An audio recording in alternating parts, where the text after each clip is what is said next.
Hello. Oh, hi. How are you? Yeah, good. Eugene. Yeah, nice meeting you. Nice to meet you. You are very valuable speaker in our program, since you are not only a person who is has a great comment about post-Soviet art scene in Eastern Europe, but also you are of Ukrainian origin. Yeah. So it's a win-win situation for our program, totally. You know, just to give you a little sense of what I plan to talk about, I was going to kind of start off how I became interested in this topic, and that goes back to my Ukrainian roots and my interest in art happening during the Orange Revolution, and then visiting, you know, Ukraine and researching in Ukraine, meeting lots of artists, relationships that I've continued to this day after repeated visits. And then I'm going to talk about kind of, you know, 3 institutions where I've had the opportunity to work with Eastern European art, broadly conceived. So one being the Zimmerli and Dodge collection, the other being MoMA, and the last one being my current institution, the Print Center. And so in the mix of that, I'll also, you know, talk about these 2 books, more so this book. I had nothing to do with this book, but it is good. And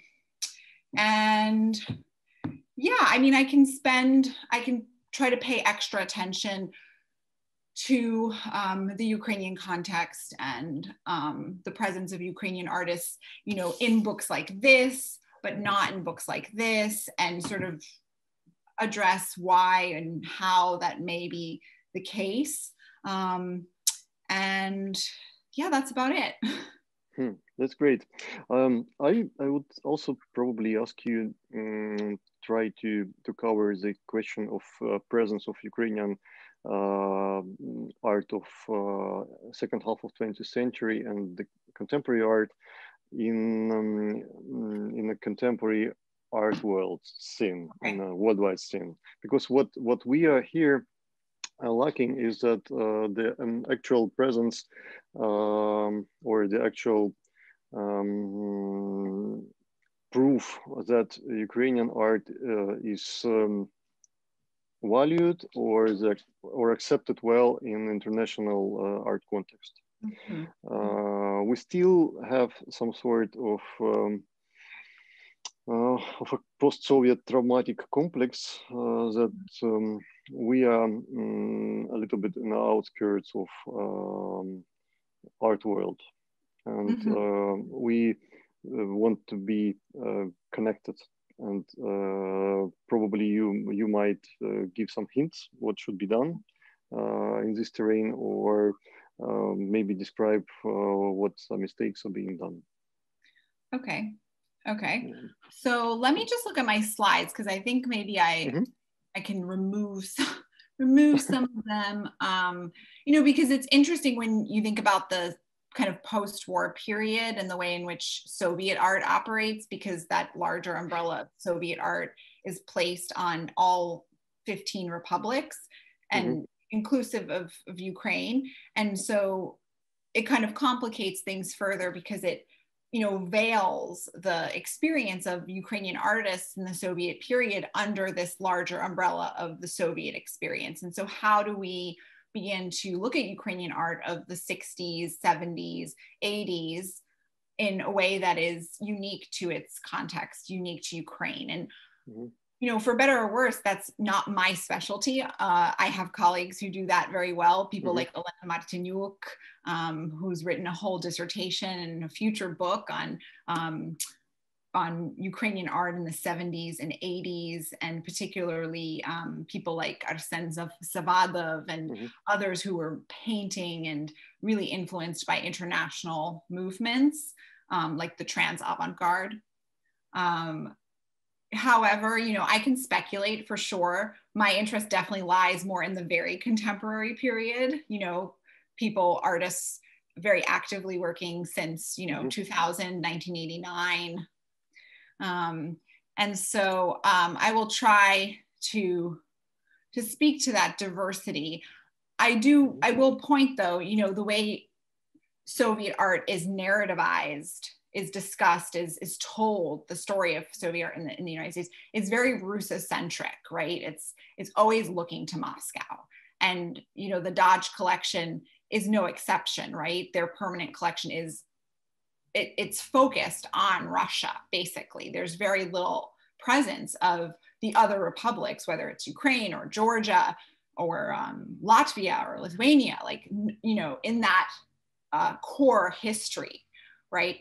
And so I think it is the work of art historians and curators like myself, like Olena Martinyuk, and others who are rewriting that history and, you know, producing exhibitions, temporary exhibitions, but exhibitions nonetheless that, you know, speak to those histories and kind of break down even the canon of Soviet nonconformist art, because I think that canon often cries that it's not included in the art historical canon, but it's also creating a kind of colonial construct with the republics that is omitting their histories, right? And so there's this double colonialism happening in— Yeah, it's appropriation of cultures. Absolutely, yes. And so I just think that's very striking. So I can speak to that as well.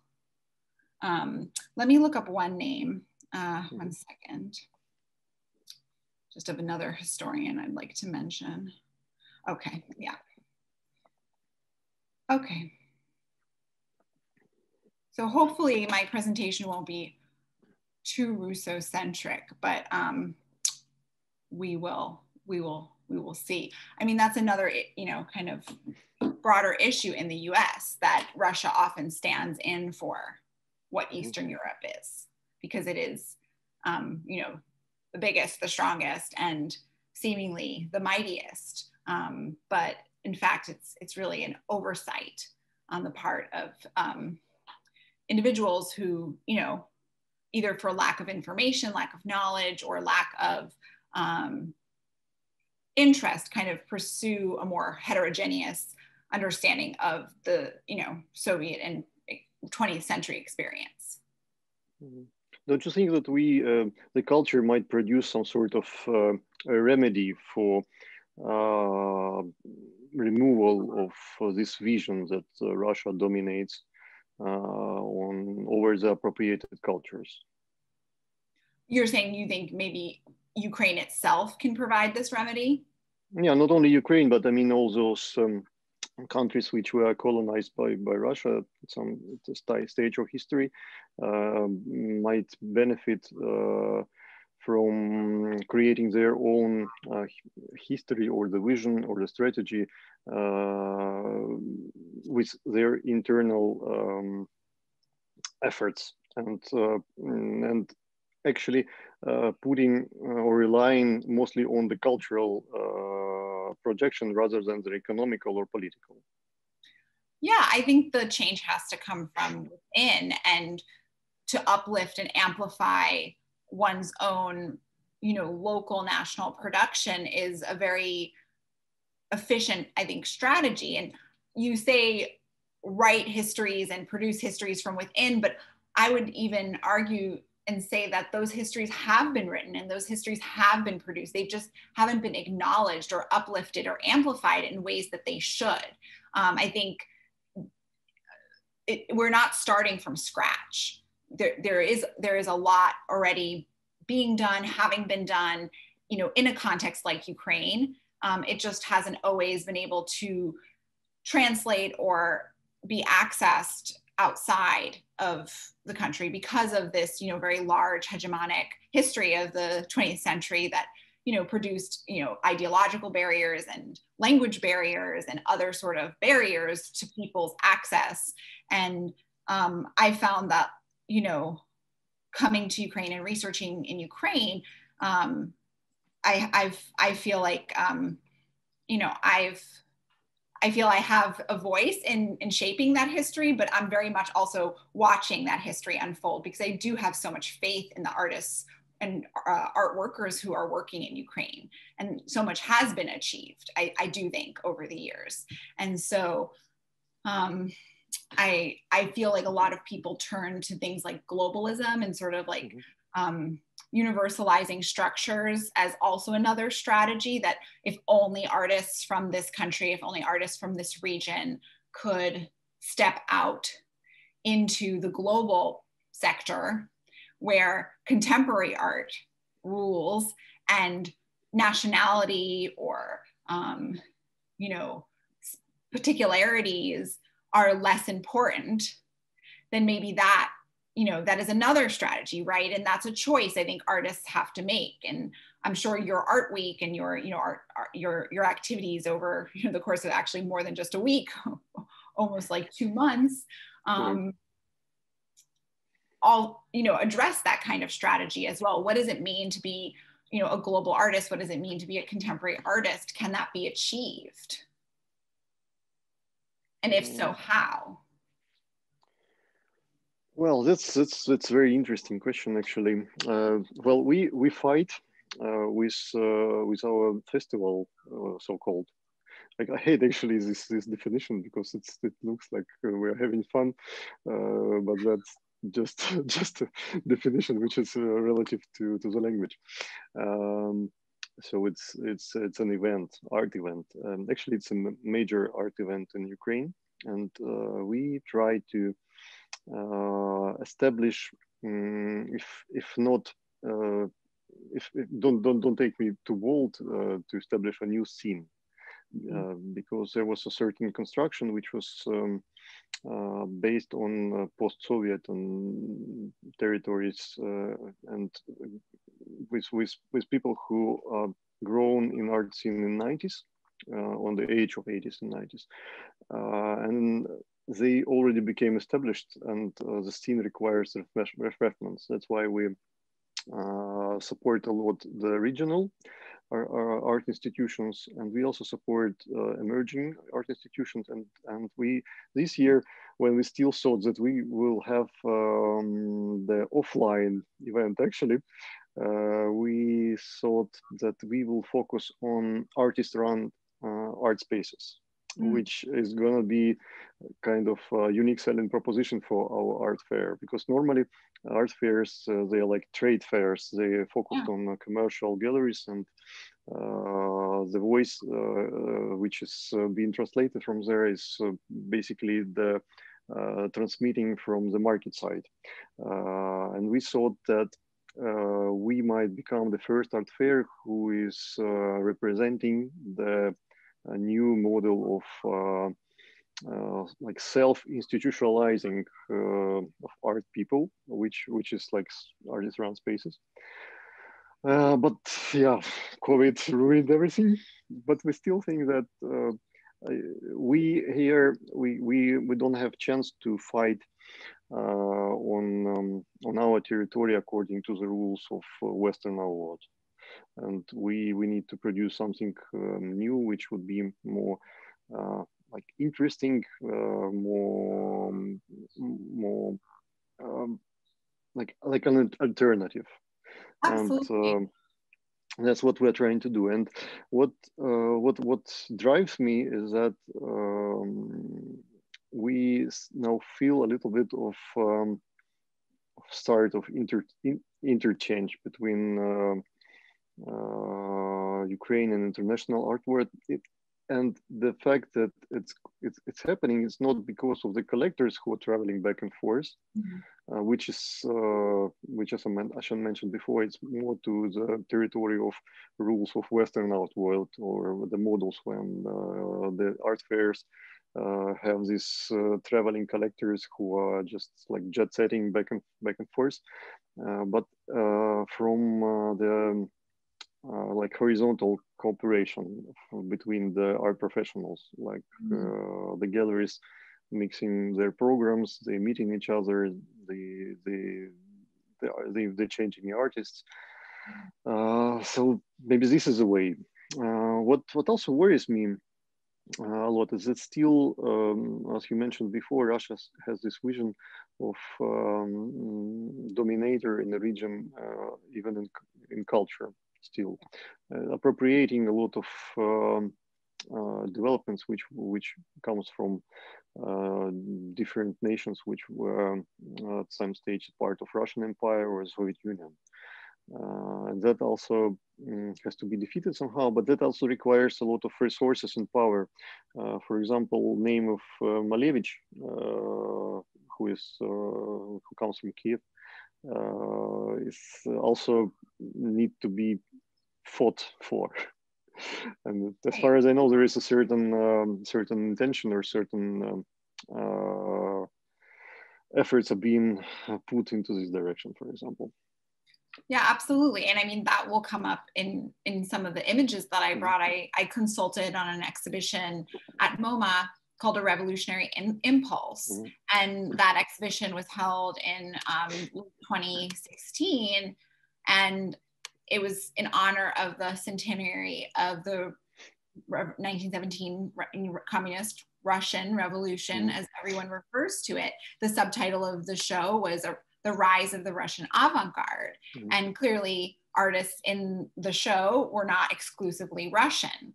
But these are the kinds of semantic debates that institutions, particularly in the West, and in my experience, particularly in the United States, debate, because do they call it Russian avant-garde, Soviet avant-garde, international avant-garde? How do you begin to categorize this when you're, trying to bring across a topic, a subject in a quick exhibition title, a quick paragraph, a quick explanation for a very, very general audience that probably is not very familiar with the material that you're presenting?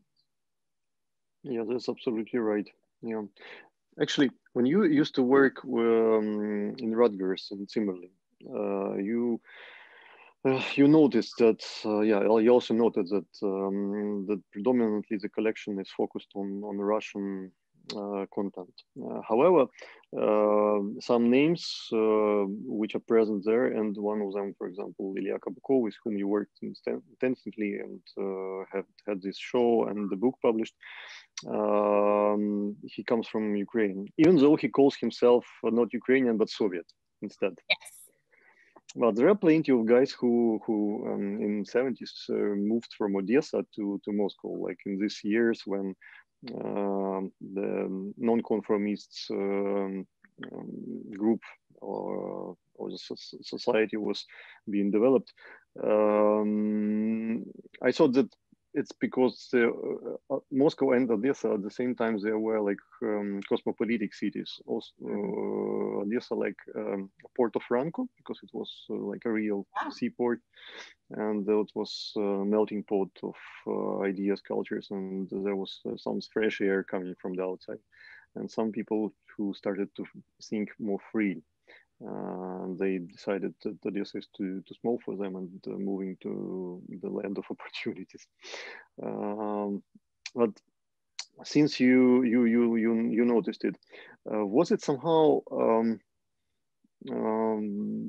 led by the vision that the Russia is the country that's why that has to be, the collection has to be focused there, or? But I'm pretty sure that there was idea to go outside as well, there to check Ukraine or other countries. So the collection numbers almost 20,000 works of art, and within those 20,000, every republic of the Soviet Union is represented. By how many works of art is another story. I mean, certain countries maybe only be represented by a few hundred or 1,000 works within the collection, whereas, as we've already pointed out, Russia makes up the majority of those 2,000 works, or artists who self-identify as Russian or based in Russia. And I think Ukrainian art, I know Ukrainian art is a large portion of that collection. It was not the focus of my studies on that collection. There are many great art historians who do study that part of the collection, like Olena Martinyuk, Oksana Karpovets. They're dedicating their entire dissertations and books and exhibitions to the Ukrainian art in the Dodge collection. And I think why did that happen that way?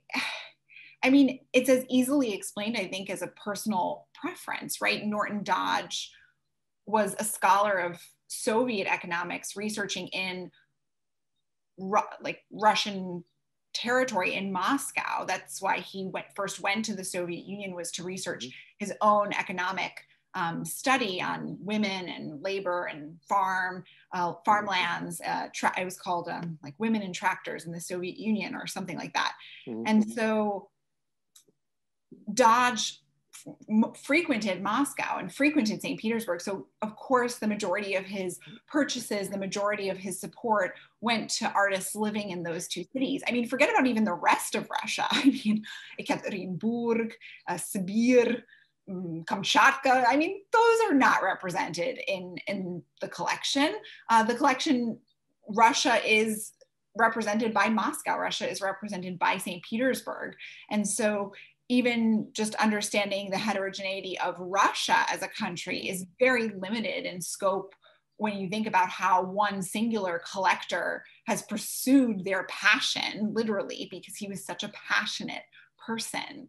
And he, once he stopped visiting the Soviet Union in 1975, he continued to collect through advisors. And there you have another implicit bias built in. Your advisor is only as good as they say they are. Your advisor clearly has their own interests and relationships and allegiances. And so if he were working with someone out of Ukraine or out of Georgia or out of Lithuania, that person is only going to probably expose them to, you know, what they're able to, what they're interested in. And so that again builds a kind of lens onto the collection that maybe isn't intentional. It's just the matter of circumstance. Yeah, that's absolutely correct. So what do you think Ukraine is, well, Ukrainian art is missing on the way to Western collections? Oh, that's a really tough question. I spent a good number of years at the Museum of Modern Art researching Eastern Europe, inclusive of Ukraine, working with curators, thinking about artists and artworks and acquisitions and how works from the region could enter the collection. And I would say, while the program I was a part of and the curators I worked with were genuinely interested and very enthusiastic, they also were limited by the structures of their institution and the history that institution is telling. So being a collecting institution, the Museum of Modern Art relies on its collection for its primary narrative.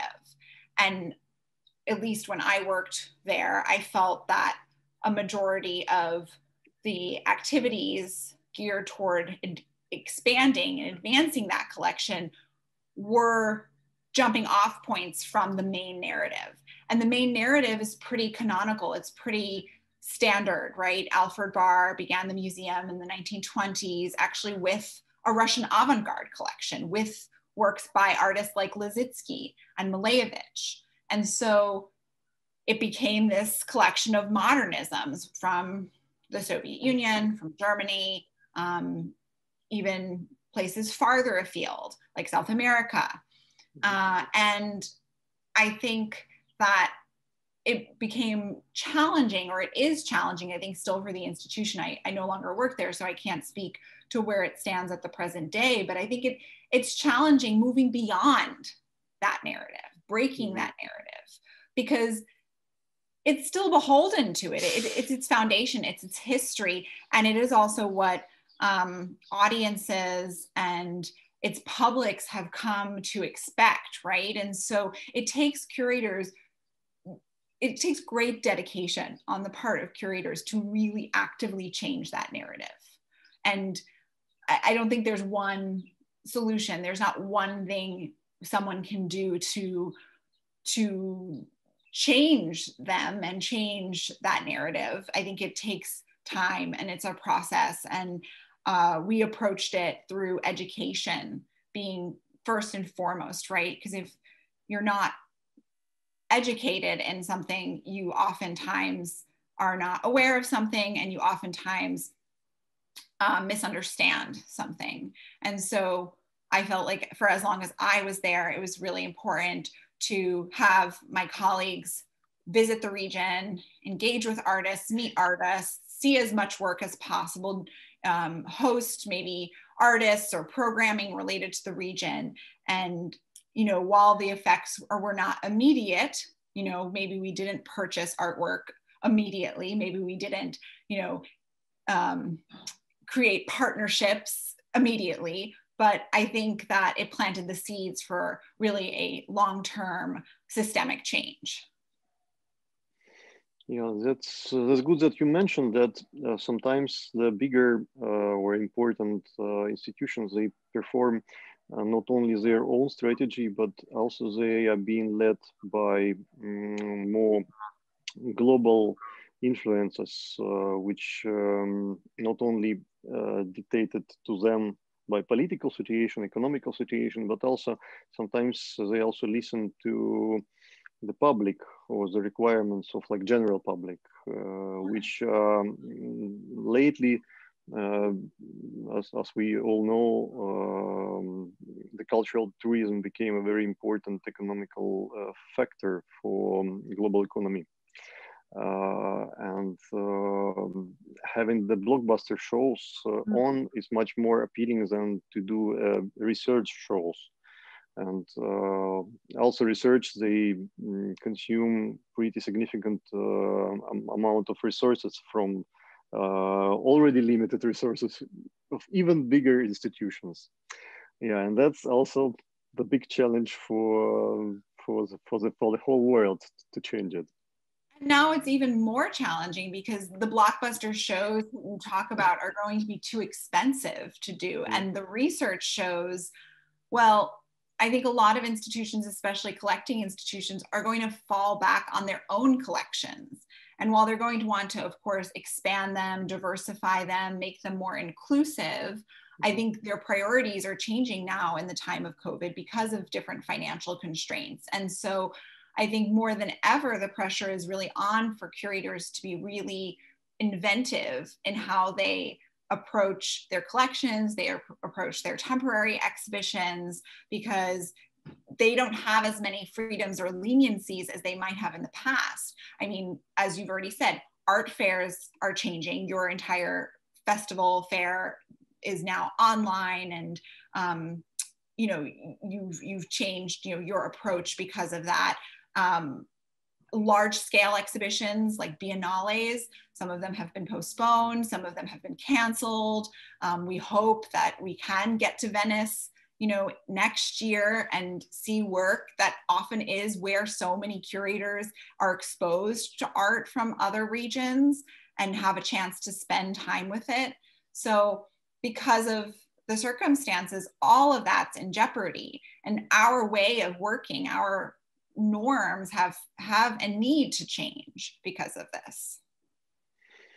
Yes, you're absolutely right. I'm actually missing so much this personal exchanges, which when you travel to these significant events and you really do a lot of networking, and that's networking much more efficient than when you just, you know, have an email correspondence. Yeah, because you can just basically understand how this person dedicated and burning with ideas, and that's very, very important. So we hope that soon we'll get back to normal. Yeah, not to mention it's really hard to look at artwork. I mean, right now I work at the Print Center, which is a very established institution in Philadelphia. We're 105 years old, and we're dedicated to works on paper, to printmaking, photography. That's some of the hardest work to view over the internet. It's not like someone can send you a link to their newest video, or, you know, show you pictures of an installation that's multimedia. I mean, there's so much about the factura, the surface, the materiality of prints and photographs that you can't get over the internet. So my own work is also challenged in that way. Yeah, apparently this do you think that somehow this is a time when there will be a return a little bit to a craftsmanship in art? Well, I hope so. I've been talking to a lot of artists who have, you know, some of them have a lot of time and they're able to retreat to their studios. Others don't. I mean, the reality of the pandemic means that it also has changed people's everyday lives. Artists who are caregivers, artists who are parents, artists who have responsibilities in the home are doubly taxed at this time because their children may not be in school, their elderly may not be able to be taken care of by others. And so another group of artists that I've been talking to feel they have less time and less ability to focus on their work and hone their projects. And so I think it is going to really depend. I hope that artists will realize that we've all been, you know, embodied with a sense of preciousness, a preciousness for life, a preciousness for time. We're reminded of more of our mortality than ever, maybe ever before, at least in my lifetime, of course. And I think that I hope, you know, artists continue to turn to their work and to, you know, work on craft and work on sort of their technique, but also realize how powerful art can be, and also their ideas and their concepts are ways in which we might be able to fight some of the negative energy and vibes that we've been receiving from, whether it's individuals or governments or just the whole crisis, that art is actually very powerful. We can't forget that. And it can, you know, enact change, even if on a very personal individual level only. So in the sort of the preciousness and the precious time that we have, I hope that artists use their work to make the biggest impact moving forward. Yeah, well, that's great that these things are not only things in my head, but also there's context which is boiling around the world. It's good to know. And tell me, well, in Ukraine it's now very big attention or the interest to the question of creation of museum of contemporary art, which is missing, unfortunately, till that moment. What would be your good advice? How to make this institution more up to date, and not copying or trafferating from the already existing practices? Well, I would say support your artists, right? I mean, I think a lot of institutions get into trouble when they are driven by these grandiose ideas and strategies and master plans that are driven by commercial interests, business interests, PR interests, and this desire to kind of rub elbows or, you know, hang out with the big boys out there and girls out there. I think it would be wonderful to see a museum of contemporary art that was by artists and for artists, right? A space where artists were not only able to really not only show their work, but really create a context for their work or advance a context for their work. Because like I said earlier, I do believe that there are people on the ground in Ukraine who are doing really great work, whether they're artists or they're art historians and curators. And so it's hard because there's always pressure from the outside. There's always pressure to be cool and to kind of universalize and be on that global platform. But I feel that it would be wonderful if somehow an angel investor could give some form of unlimited support to really provide artists a space of their own. I work in an institution now that is of a very similar mindset. We're very small, we're very modest, but we are very mighty because we are a space by artists and for artists. And as a curator, I'm artist driven. I turn to the artist and I listen to the artist to guide me in my work, right? So of course I have my own ideas and of course I have my own knowledge, but I defer to the artist because I want to be true to the vision of their work. And that's a privilege, right? Not everyone can do that because there are so many forces that put pressure on institutions. We see it even, I think, today during the period of COVID. A lot of institutions have been, very eager to reopen. And some have been eager and very genuine because they feel that they serve communities and they serve populations that need art at this time, while others are driven by their bottom lines and the need to sell tickets and bring in revenue. And so, of course, you can't deny the need for revenue and the practicality of the business model that is the Contemporary Art Museum. But I think if you're asking me about an ideal world, then that's what I would be looking for. Yeah, that would be a sort of a change of the format. It would be rather the platform for dialogue than the rigid institutions of the past. And that's very appealing. And I really think that that might work, since lots of people are really bored with the traditional approach of presenting the art in the museum.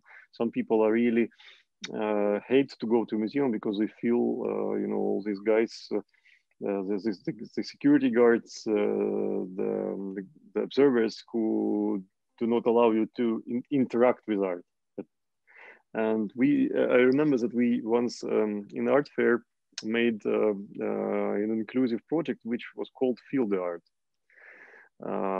And the idea was to help people to understand that art is not scary and not dangerous and not something which is untangible. So we put we did it in a funny way. We made dark boxes.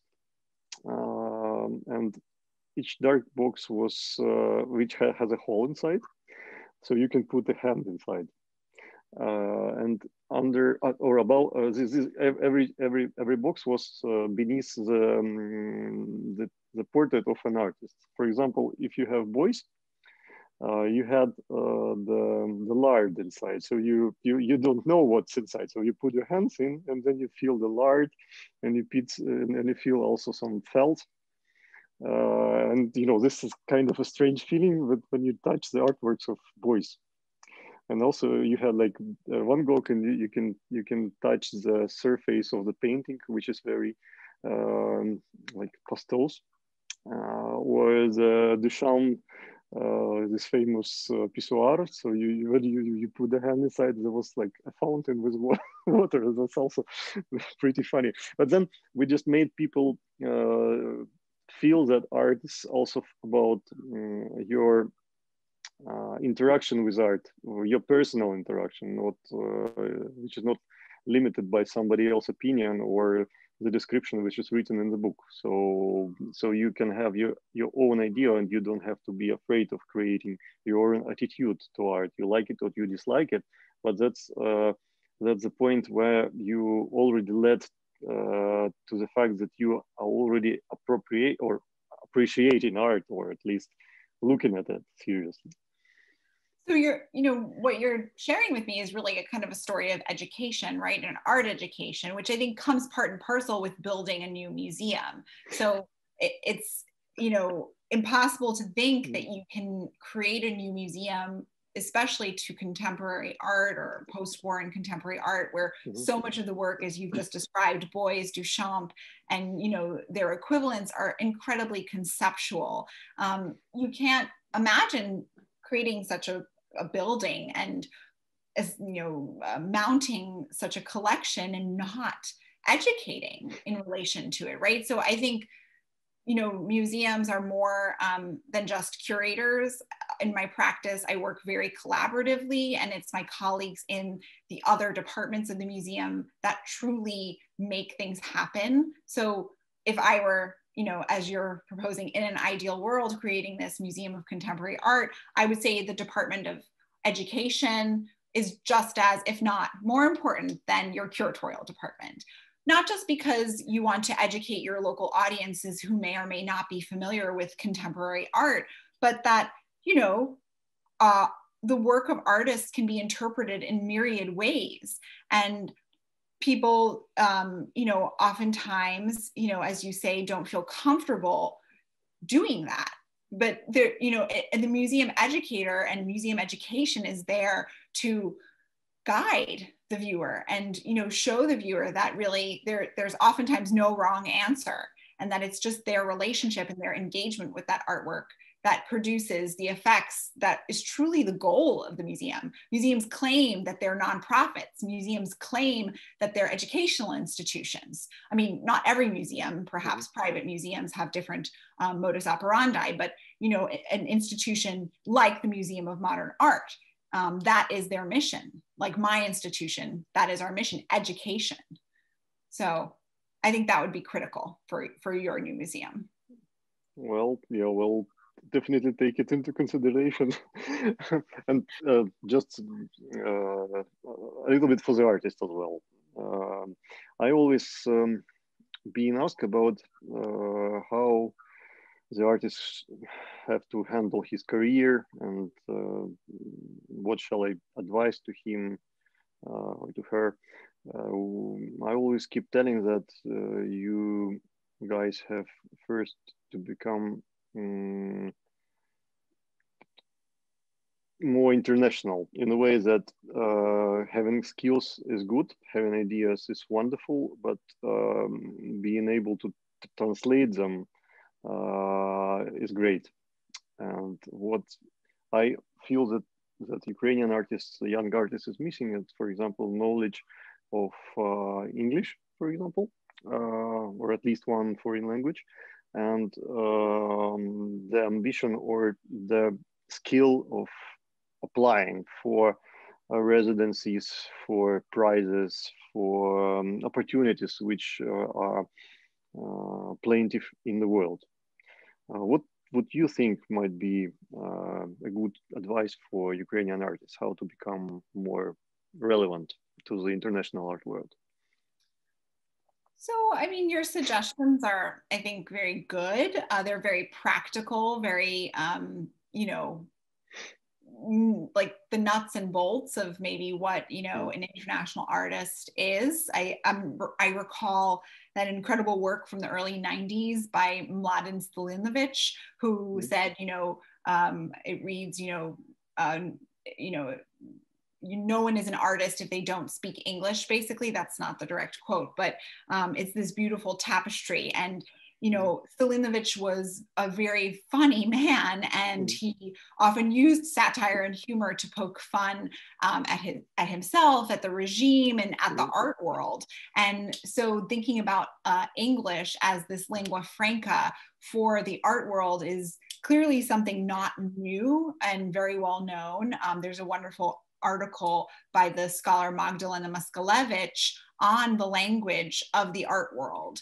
And she talks about how not only is it English, but in fact that there is this kind of international art speak that is sort of a sub language of this international English that artists are, you know, repeatedly required to know. And on a less practical and more conceptual level, I'm reminded of the work that I did for my dissertation, which is called The Afterlives of Communism, the Historical Turn in Contemporary Art from Eastern Europe. And this was a series of 4 case studies on artists from the region who have achieved a kind of, let's call it, success or international recognition in the global art world. And so one chapter was dedicated to Ilya Kabakov. One was dedicated to Olga Chernyshova, another Russian artist still based in Russia. another was dedicated to the Polish artist Paulina Owłowska, who is based in Poland. And the last chapter was dedicated to Deimantas Narkevičius, a Lithuanian artist based in Vilnius. And so through the lens of these four artists, I looked at their practices and pulled threads that I felt, and I argued, connected them to this international art world and larger conversations about globalism. And so while Narkevičius in Lithuania was very interested in, his work is all dedicated practically to Lithuanian history, whether it's from the Holocaust period to the Soviet period to the present day, looking at the independence of Lithuania since 1991, he still manages from that very unique local national history to pull these threads that connect his work to global, urgent global issues. And in this case, it's this question of marking history, particularly through monuments. And nothing more than monuments today is controversial, is of importance. I mean, I'm based in the United States, and I believe all we're talking about these days are monuments to the, Confederate monuments, to various individuals who have had sordid histories. This is all I read in the New York Times. And yet, in many ways, it's all I read when I think about and look into Eastern Europe, the legacies of communism, Ukraine, for example, during Euromaidan, the phenomenon of the Leninopad, the falling of the Lenins across Ukraine. And so by identifying, I argue, this one element within his work, this monumentalizing of history, Narkevičius is able to not only function on a national or local or regional level, but his work becomes really important globally, right? And so I would say Ukrainian artists shouldn't give up who they are. They shouldn't abandon what makes them unique, what makes them specific, what makes them Ukrainian or post-Soviet or post-communist. But they should find ways to use almost that as a language and have it translate in ways that will reverberate and resonate in larger contexts, right? Because it's the conversations that you can have, I think, between, let's say, someplace or someone's work like Narkevičius and another artist, maybe from another context, somewhere in China or maybe from Cuba or a place in South America. And it's those transnational, trans-temporal conversations that I think are not just very rich, but also work against the hegemony of Western art history and work against this colonial, post-colonial structure that that is established by the Western, quote unquote, Western canon, right? And so it's about forging those dialogues kind of horizontally rather than vertically, as the famous Polish art historian, late Polish art historian Piotr Piotrowski talked about a lot in his work. Well, that's a very good advice, actually, because people, the artists in particular, are scared of presenting themselves as they are, and having this courage it's probably what makes a good artist a great artist.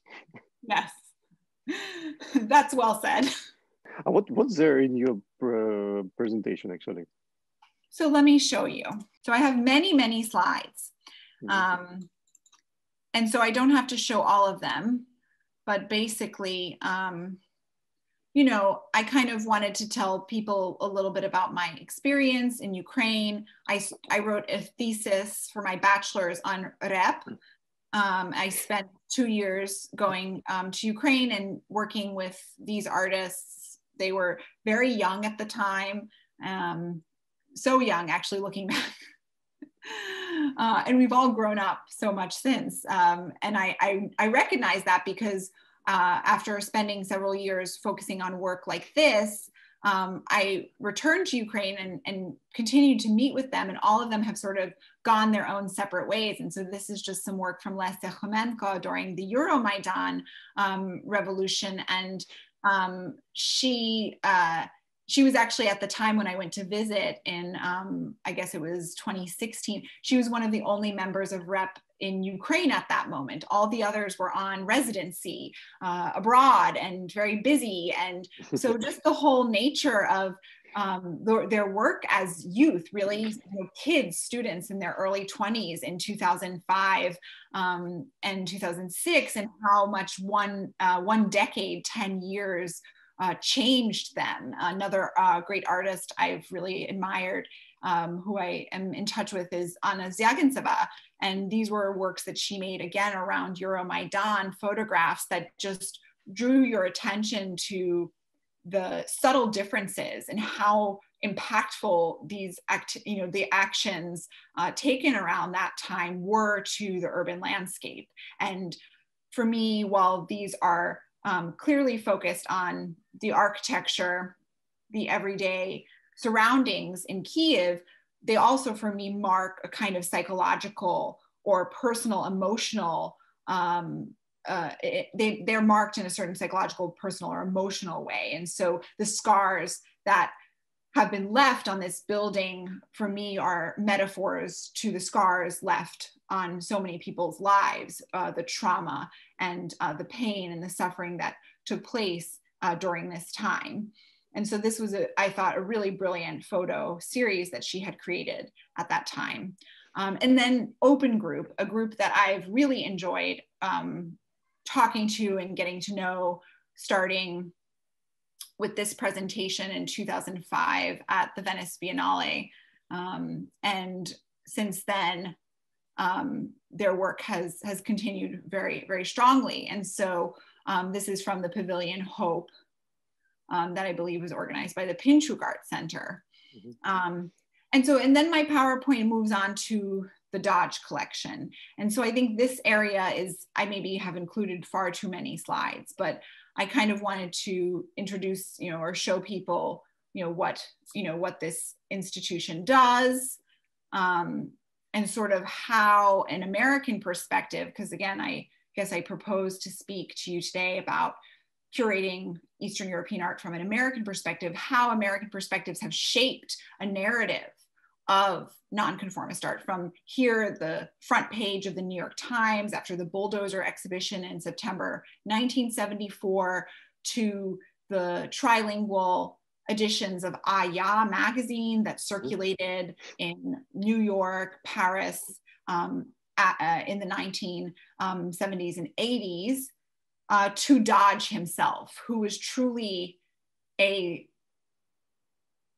agent of the Cold War. I mean, not actively in the sense he was, well, I shouldn't speculate, but that he, as a collector, someone who wielded an amount of power, particularly financial, he was able to purchase work and create relationships as an American in the Soviet Union. And the way that kind of is valorized by artists and by this history, here being just an example, others being works of art dedicated to him,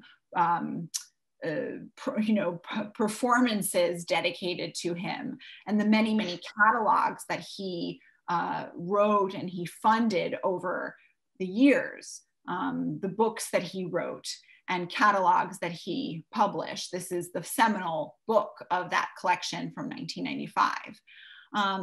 And this is where I think it's kind of too many pictures, but here's just a quick walkthrough of just how focused the permanent collection is on the production of Russian artists in the nonconformist period. So from Leonozova group to Sotsart, to even other tendencies like collective actions, metaphysical painting. Of course, you have Boris Mikhailov in this slide here, who is another artist born, raised in Ukraine, but very much now active on an international market and international scene.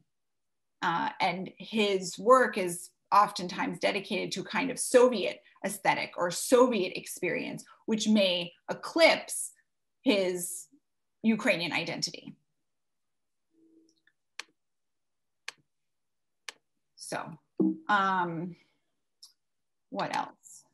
I just noticed that the figure of Norton Dodge, it might be compared to Uli Zik somehow. Yes.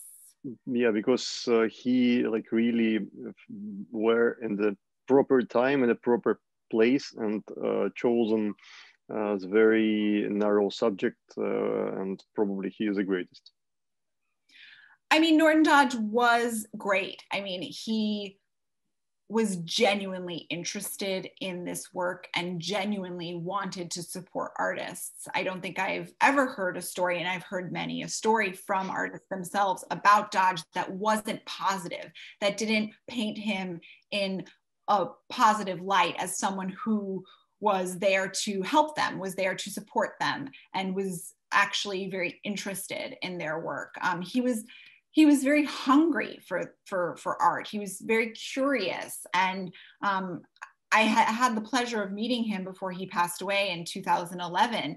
And I did feel that his interest was genuine. And I felt that he never had enough time and enough energy and enough money even to do everything that he wanted. And he did so very much during his lifetime and since his death, through his foundation that still supports the work of Soviet nonconformist art at the Zimmerli Art Museum. So definitely a figure who is truly legendary. And so these images continue with more examples, again, very Russo-centric. I can talk about a little bit my opportunities curating there, being tasked to focus on subjects like Moscow metaphysical painting or the artist Leonid Sokov. This was an exhibition curated by Julia Tulovsky on which I assisted. And I was a very young curator at the time, and it was very exciting for me to work with a living artist. And he had been based in New York for a number of decades since his immigration, and truly trying to present this work to an audience that was American or primarily American, and that had very little to no experience with the Soviet Union. I think that's the challenge of the Dodge collection.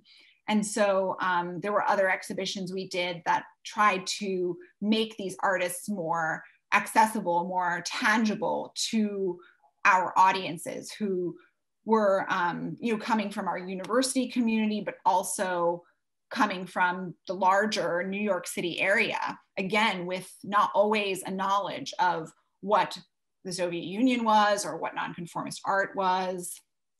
And so when I had the opportunity to curate on my own in 2016, I really started to think about thematic exhibitions. One is a means of meeting our audiences where they were with the knowledge that they already had, and complementing that knowledge with the Soviet experience, but also thematic exhibitions allow us to move away from that Russo-centric narrative. Thematic exhibitions allow us to include more artists, include more opportunities for parallel narratives, and that's exactly what I did in this exhibition. So this was dedicated to the intersections of art and science, thinking about the way in which Dodge himself, as an agent of the Cold War, shaped the narrative of Soviet nonconformist art at a time of great nuclear threat. And this is just a piece of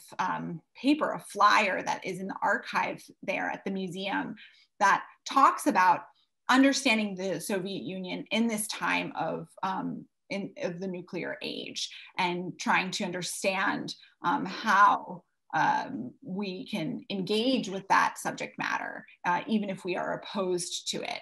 And so in terms of meeting audiences where they're at, I thought, well, even if our audiences are coming from different countries and may or may not identify as American, they surely know a thing or two about the space race, the experience of countries after the Second World War, the Cold War, broadly conceived as this period of proxy wars and no actually hot or active live combat. And so I kind of depended on those larger global universal themes to think through the Dodge collection and again complement the knowledges that our audiences might be coming to the exhibitions with by providing them with the Soviet experience and the Soviet story. And so this was a show that was mounted and actually traveled to a different institution in another form, but it brought this relationship between the United States and the Soviet Union to the fore, which is something that had never been done through the Dodge collection, which really blew my mind because it was a collection of Soviet art made by an American collector, and his American identity and his privilege as an American at that time allowed the collection to come to fruition. So to not acknowledge that in some way, shape, or form as formative to the parameters of the collection, I thought was very, very strange. And so, when you asked me about the parameters of the collection, I mean, it is supposed to celebrate work from all 15 republics, but of course the eye of the collector and the experience of the collector is going to dictate what that collection ends up being. So this show kind of speculated on that a little bit by looking at artists' reactions to those events of the Cold War, particularly the nuclear arms race, as you could see here in Boris Mikhailov's photograph, to the space race. And thinking about cosmonauts and what that kind of imagery meant to artists living in the Soviet Union who may have felt so very trapped. With limited opportunities and resources to travel abroad, let alone to travel to the moon, what it meant to look at a cosmonaut and look at the figure of a cosmonaut as someone who has that freedom, as someone who has that opportunity, a sort of kind of escapism that the artists were able to identify with. And then, as I mentioned, the show traveled to the Bruce Museum in Greenwich, Connecticut in a slightly different version. But the real excitement of both iterations of the exhibition was this ability to look at kinetic art, not only in its Russian iteration made very famous by people like Francisco Infante Arana and Lev Nussberg, Vyacheslav Kolychuk and others, but look at the phenomenon in Latvia. So while not Ukraine, it is another republic of the Soviet Union, oftentimes overlooked because of history. And what I was very excited to show our audiences was the prevalence and the depth and breadth of kinetic art in that country at this time. And so these incredible examples from people like Jānis Borgs, or this is an Estonian example, very similar tendencies happening across the Baltic states at that time. But truly the shining piece was this incredible proposal for a kinetic sculpture at a factory in Ivano-Frankivsk in Ukraine. And so Valdis Salms is a very prolific Latvian artist based out of Riga. And in the 1970s, he responded to a call to provide a sketch for this kinetic sculpture at this factory in Ivano-Frankivsk and in Ukraine. And Salms imagined that this structure, if built, would truly provide the workers of that factory incredible energy and incredible positivity. And so here are some sketches and maquettes as seen in situ in storage at the museum And here is a close-up of what this object would have looked like. You can see the factory in the background and this gorgeous square where workers would have perhaps gathered or spent their break times talking or smoking or having a cup of coffee. And this object would have rotated and emitted these incredible colors and sounds. And I thought this was incredibly exciting and a wonderful opportunity to really focus on the heterogeneity of the nonconformist experience. And I was glad that this was recognized by the press in this incredible article in Hyperallergic, and truly allowed for, I think, the narrative of Soviet nonconformist art, particularly in this period in the 1970s, at truly the height of the Cold War, to become more variable, to become more nuanced and more diverse.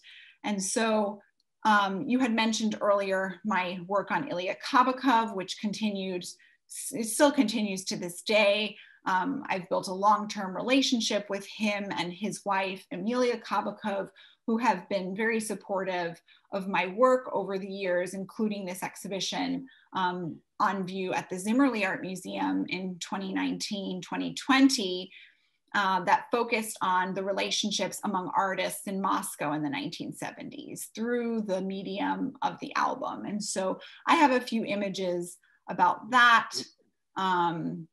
you know, and I don't have to go into great detail about them if you don't want me to, or I can go back and I can do that. And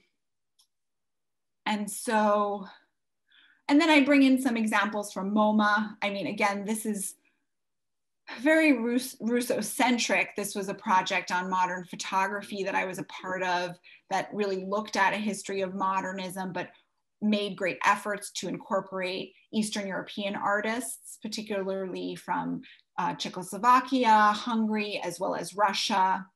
And this project took place in, over the course of several years between 2010 and 2014. And I spent a majority of my time on this project really focusing on the circulation of these photographs, not just as fine art objects, but as reproducible objects in magazines and in books. And so Rodchenko specifically featured heavily in that research as someone who was constantly producing and circulating his images across multiple platforms, as you see here. And all of this kind of culminated for me at MoMA through this initiative called CMAP, Contemporary and Modern Art Perspectives, which was a program I was a part of for 3 years. And it's a program that began in 2010 at the museum and is still actively producing work to this very day. And so these slides are a bit dated as of my experience with the program, which ended in 2017. But while I was with the program, the program created a lot of great energy for the institution through acquisitions, exhibitions, visiting scholars, books, and so forth and so on. And so, I mean, these are a bunch of numbers that maybe don't say a lot to you without knowing who they are and what they were, but I can tell you that before this program began at the museum, these numbers would have not existed. And so the efforts of this program, which is run out of the International Program, a department within the museum founded in the 1950s to create relationships globally with the Museum of Modern Art, truly makes a huge impact. And it's through this program that I helped produce a lot of content for this still active, very rich website called Posts, Notes on Art in a Global Context, which has an entire section dedicated to Eastern European art, Central and Eastern European art broadly conceived, as well as the book that I mentioned earlier, which is part of a series of publications from MoMA's international program. The first of which was this, actually dedicated to art from Eastern Europe. When this book came out, it was really lauded for its incredible diversity in content. So it represents artwork from not just Russia, but also Hungary and Czechoslovakia. And unfortunately, though, not every country or context within Eastern Europe. So glaringly, Ukraine is missing. And then, of course, culminating for me, at least, in this publication in 2008, which I helped co-edit and contributed to, which does in fact include work by artists from Ukraine, both writers and visual artists. And that was a very important activity for us. And for me personally, given my experience with Ukrainian artists and my personal connection to Ukraine, I felt that this book, while still incomplete, because it's very difficult to produce anything that is comprehensive, especially, you know, in our contemporary moment when things are moving so fast with the internet and other technological means.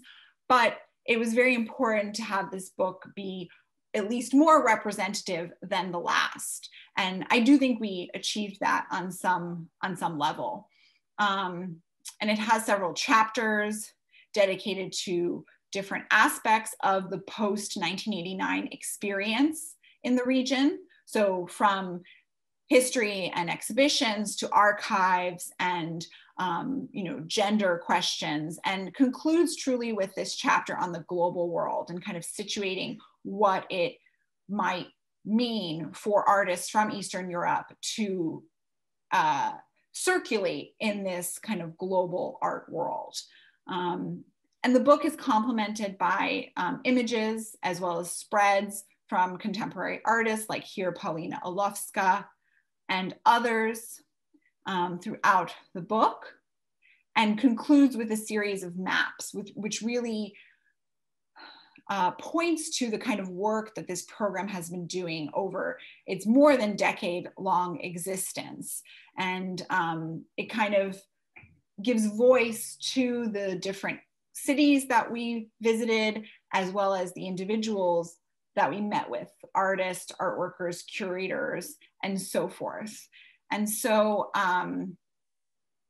this is the Russian Avant-Garde exhibition I mentioned earlier, with its you know, use of Russian, but yet inclusion of artists from different parts of the Soviet Union, including Ukraine, which contextualized the work in the year of the centenary of the revolution, and included many important key artworks, including film. And then the last few slides, here we are finally, are from my current institution, which is in Philadelphia, the Print Center. As I mentioned, we're 105 years old. We're a nonprofit dedicated to printmaking and photography. We are an institution by artists for artists. We were founded by artists and collectors to produce or you know, foster a context for producing work and exchanging work among artists and collectors. And so we still very much engage in that philosophy today. And we're located in a very historic area of the city. For those unfamiliar with Philadelphia, we're the home of the Liberty Bell and many other moments in American history that are critical to the founding of this nation. And so that is, of course, on the backdrop of the work that we do. And yet I still seem to be drawn to working with Eastern European artists, even though my opportunity currently involves working with artists from all over the world. And so just as a preview, I'm currently working with the Macedonian-born artist Ivan Televsky on his solo exhibition Back and Forth, The Distance in Between. And so this is an exhibition based on a series of drawings, prints, and photographs that the artist has been making over the past few years, but really on the backdrop of his over 15 years experience traveling between his birthplace in Macedonia and his current home in the United States, which for the last few years has been Philadelphia. And so these drawings truly address one's understanding of self in these disparate spaces. And we're very excited to be working with Televsky, who's an incredibly accomplished artist and master printer and painter, on this exhibition, which was postponed because of COVID-19. It was originally scheduled for 2020 and is now being scheduled for 2021. And so in terms of thinking about how artists from the region can operate on a global context, I think Televsky is a great example because he's using very large tropes. For example, this work on the right of these flags to sort of reference and engage with questions of identity and nationalism in a more global context, building parallels between his current location and his birthplace. And so, sort of in conclusion, I've taken you on a very prolonged journey through a few projects and a few experiences that I've had engaging with Eastern European art, particularly in an American context. And again, I can only speak from that perspective as it is my own, and yet still feel very engaged with the region in meaningful ways. That was great and very informative, and I would like to thank you for being so. I mean, that was very compressed and very, very, very informative. You do a lot of work, and you in a way ambassador of this part of the world. Oh, so thank you. That might be the nicest thing anyone's ever said to me. Oh no, that's true. Thank you. So that's why it's really it's really crucial that you did it, and I think it's gonna be all present. So I just don't want to to take much of your time because you already spent like almost 1 hour and a half with us, which is pretty exhausting. Do you have any other questions now that you saw that? Do you have anything else you'd like to ask me? Well, I think that we made all good things for public, but then I would really like to continue our connection, and absolutely probably to invite you to our next already offline edition of Art Weekend, probably to have some lecture or talk or whatever, or maybe have some ideas about the show, but that's we're gonna discuss later.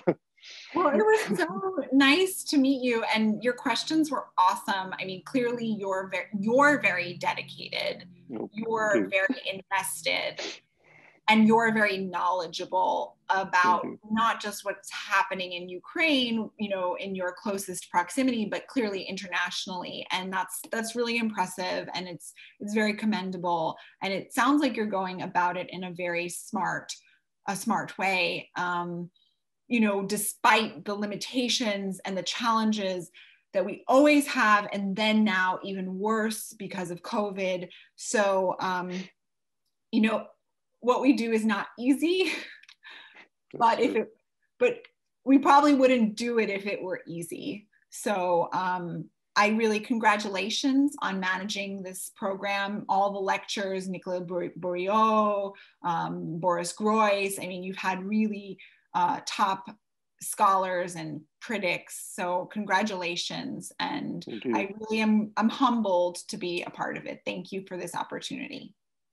Yeah, a big thank you for being part of our great line of scholars and lecturers. And so Ksenia Nouril was with us, curator and a big our big friend and ambassador of Ukraine. So we hope to see you soon in Kiev. Очень приятно познакомиться. Всего хорошего и на связи. Спасибо, да, всего доброго. До свидания.